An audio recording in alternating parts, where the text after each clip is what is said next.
Hey, this is Math 8, Unit 2, Lesson 12, using equations for lines. And we're going to write some equations for lines today. This is again to review what you did in class. So first you began with a dilation with scale factor 2 since A to B.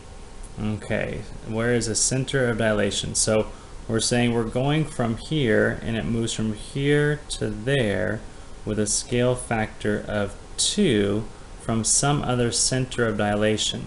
Okay, so the distance between my center, right, to B is going to be times 2 what it is from the center to A. And that's kind of what we're talking about there. So that means that the distance between them is going to be doubled up as well. So if I have, let's just do this, we'll start first with a line, because that center dilation is going to have to be on the line, no matter what. So we can draw a line like this.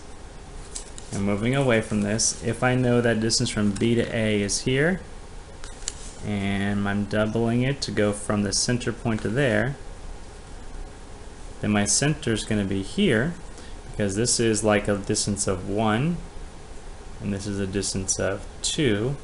So that becomes my scale factor of 2, that dilation, to move sending point A, this thing here, all the way to there, doubling that up. And that's where my center dilation is. So you have your array that comes all the way down, and we're moving it there as well. Okay? Now, we're looking at the next part, which is writing a relationship from 2 points. Okay? Using what you know about similar triangles, find an equation for the line in the diagram. So looking here, we have some points. We have this point here, 7 there, we have 7, 7, and 5, 3. We can use this to figure out what our slope might be. I might notice if I had a line, if I didn't have the line, I could use the numbers. If I have a line, I can recognize that my slope is going to be going up 2 and over 1, right? That's my slope. So I notice that my slope is going to be 2. I could prove that though by doing this value here, 7, minus this value here, 3, and then the quotient divided by 7 minus 5. 7 minus 3 is 4, and 7 minus 5 is 2, so my slope is going to be 2. So for my equation, now that I know my slope is 2, I have y, any value for y right here, minus 3, okay, minus 3, because that's what we were doing here, over x minus 5 is going to equal 2. Okay, and that's just picking this point here and using that as my starting point. Okay, are there other ones you could have used? Sure, there probably are. I just picked my first point there, 3, 5. There's my y value, my x value, so that's what I'm going to use for my equation. What is the slope of this line? Our slope of this line is going to be 2, and does that appear in my equation? Yep, it sure does. There it is. So it works there. I could also, if I wanted to, I could use y minus 7 over y minus 7 and set that equal to 2, because that's another one of the points here, and that could potentially work as well. So then if I take a look at is 9, 11 on the line, how do I know? Well, if I plug that in, let's do the 7 one. 11 minus 7, okay, and then 9 minus 7. 11 minus 7 is 4, and 9 minus 7 is 2. Does it still equal 2? Yep, so it's still in the line. If I did this one over here, 11 minus 3, and then 9 minus 5, 11 minus 3 is 8, and 9 minus 5 is 4, that still equals 2. So the equation here, I have a couple options for what that equation could be, and my slope is the same. And those equations vary depending upon the point that I decide to use. The next one here, is this also on the line?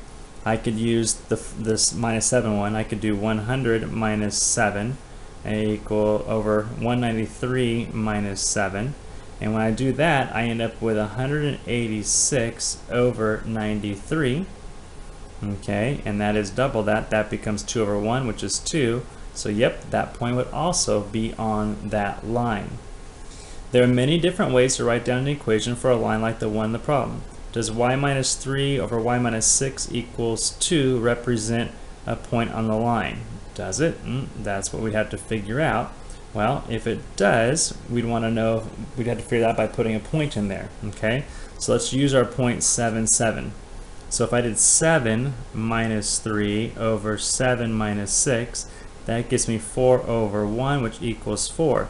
That does not equal 2, so we would say nope, it doesn't work. If I tried it with this one, 7 minus 6 over 7 minus 4, and again my 7 comes from my point that I'm using, 7, 7. I just chose this point right there, up at the top. That becomes 7 minus 6 is 1, 7 minus 4 is 3, and 1/3 does not equal 2, so we would say no to that one. And over here, if we did 7 plus 5 over 7 minus 1, we'd have to put 12 over 6, which equals 2. That is our slope, so that one would be a yes. So as long as it has the same slope at the end, it's going to work out for us, and it's going to be on that line. The next thing you took a look at was dilations and slope triangles. And so it began by saying draw a dilation of triangle ABC with center 0, 1 and scale factor of 2.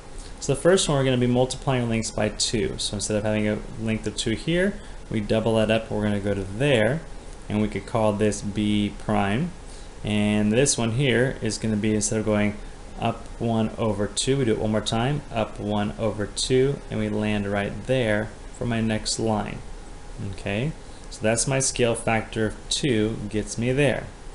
Do a scale factor of 2.5 from the same point. Okay, to get a scale factor of 2.5, I take my, again like I said before, we take my length times the scale factor. Okay, and that's going to give me my new length. Well, my scale factor was 2.5, so 2 times 2.5, put x if you want, is going to equal 5. Okay, so my new length here will be 5. And this one here, if I'm thinking about what's happening, if you look at just 1 for example, if I look at 1, 1 has a value right there. It's going up 1.5 or up 1.5 and over 1. I could just map it out and say I'm going to go up 1.5 and over 1 and land right there, because that's really what I'm doing. Okay, so that's where I'm going to be in that one. I'm going to be at 1.5, oh sorry, 3.5 and 5. Okay, so that's B double prime and C double prime. There's C prime there. Okay, so we're making that happen there. This had a length of 2, by the way, so again I could also go with 2 times 2.5, end up going 5 spaces out, 1, 2, 3, 4, 5. So same idea getting there. Where is C mapped by the dilation with center 0, 1 and scale factor of S? Okay, scale factor of S. So for C, C is already a distance of 2 away. Okay, so for our x value, let's think of it this way. Here's our x value, and here's our y value. I need a little more space. Sorry, guys. So my x value, my y value. X value, y value. My x value to start with was 2, and my y value here was 2. Okay, we're there at 2 and 2 is where I'm beginning at my first point. When the S when the C has a scale factor, we're going to take the scale factor and for the x value, we're just multiplying it by the scale factor each time. Okay, so the scale factor was 2, it became 2 times 2 is 4. Its scale factor was 2.5, it became 2 times 2.5 to get me there. But the y value, notice, it just continues to increase up every time we have a scale factor. If the scale factor is times 2, it is the scale, if it's scale factor times 2, it's the scale plus 1 more, because I went from 2 to 3. Okay, so my y value is whatever the scale factor is, because I'm starting at 2, and I'm adding 1 more. So that's what's happening for each one. So any other point I'm going to use, I could use that.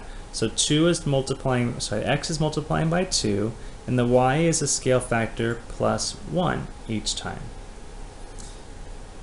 So we can use this to apply it down to here. So what scale factor does the dilation with center 0, 1 send C to that point? How do we get there? So it's beginning where we started at. If I start at 2, 2, the question is, how do I get to 9, 5.5? Okay, how am I getting there? What am I multiplying by to get there? What is my scale factor that I'm multiplying by here and then here to arrive there? That's the question. Okay, so the scale factor here is 2 times some number equals 9. You can write it this way if you like. 2 times scale factor equals 9. We divide by 2, and our scale factor is 9 over 2, or it's equal to 4.5. Okay, does that also work for, well, does it work for everything else? That's for this one. This is our scale factor is 4.5. Okay, so that's our scale factor there. Now this one was our scale factor plus 1. Okay, so when we look at the y value, what happens is I take the y value 2, and I'm going to be already at 2, and I have my scale factor 4.5, and I'm going to add 1, and 4.5 plus 1 is 5.5, which gets me there. Okay, so that's kind of the idea for what's taking place to get from there to there. All right, so that's that part. And let's look at the next one. Next one's our summary.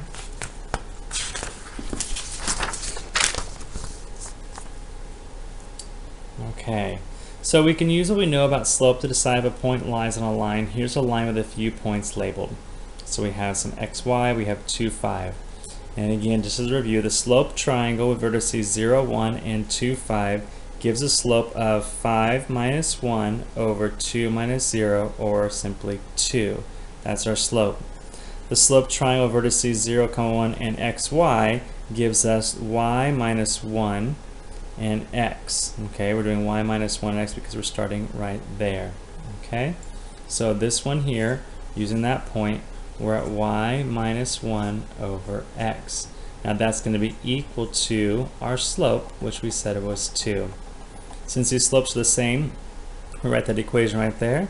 It's an equation for the line. If you want to check whether or not a point is on the line, you plug that point value in and you see if it's going to work. So if they use 11, 23, you plug that into there to see, does it work out okay? And in this case, it does. It works out just fine. Okay, so that is our summary there. Let's take a look at your homework. So press pause, do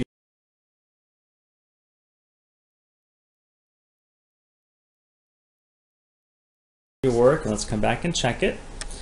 All right, so here we go with the homework. Let's first of all find out what our slope is going to be.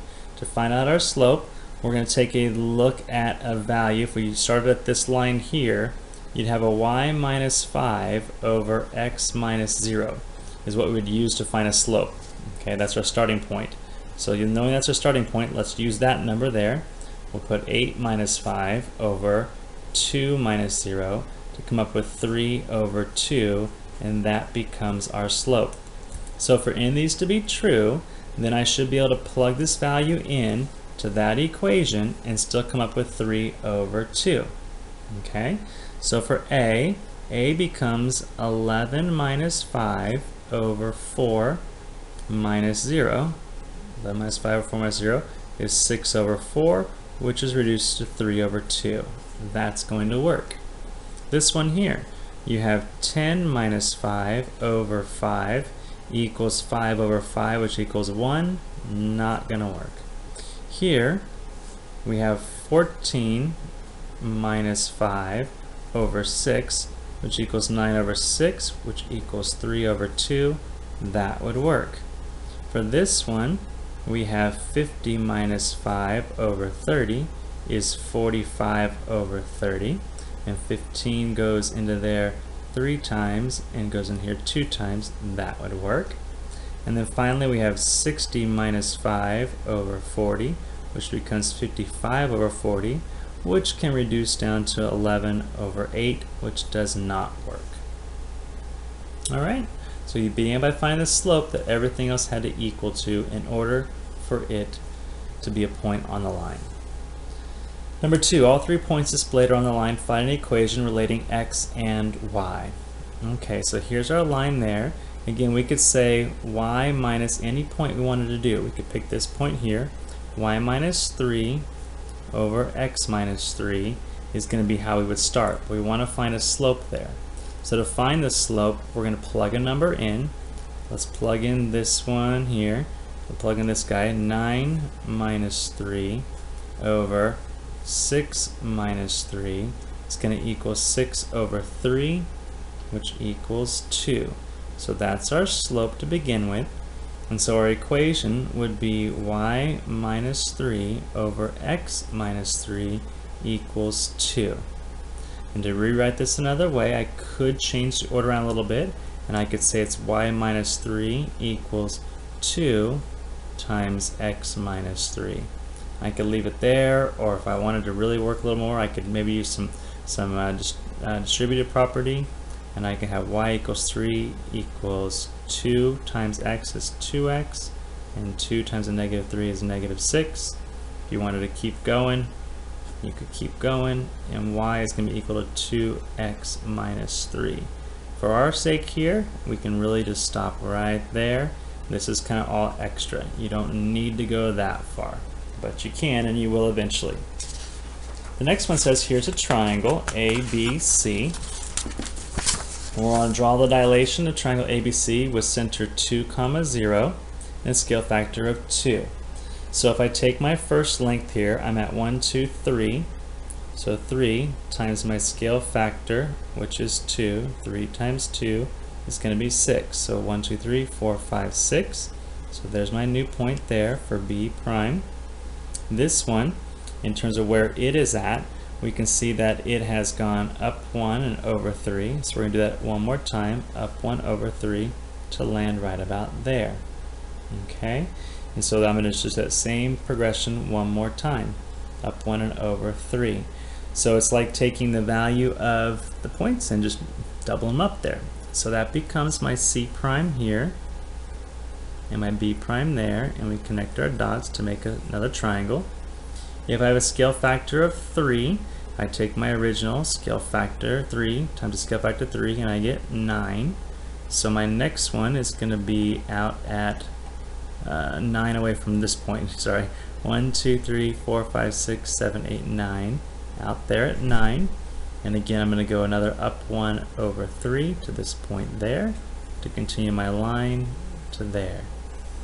Okay, so that's my C double prime and my B double prime there. And a triangle with dilation of a half, if I was already at 3 times a half becomes 3 over 2 or 1.5. So we're going to go 1.5 away here and go right up above that there for my point there. So that's C triple prime and D triple prime. What are the coordinates of the image of point C when triangle ABC is dilated with center 2, 0 and a scale factor of S?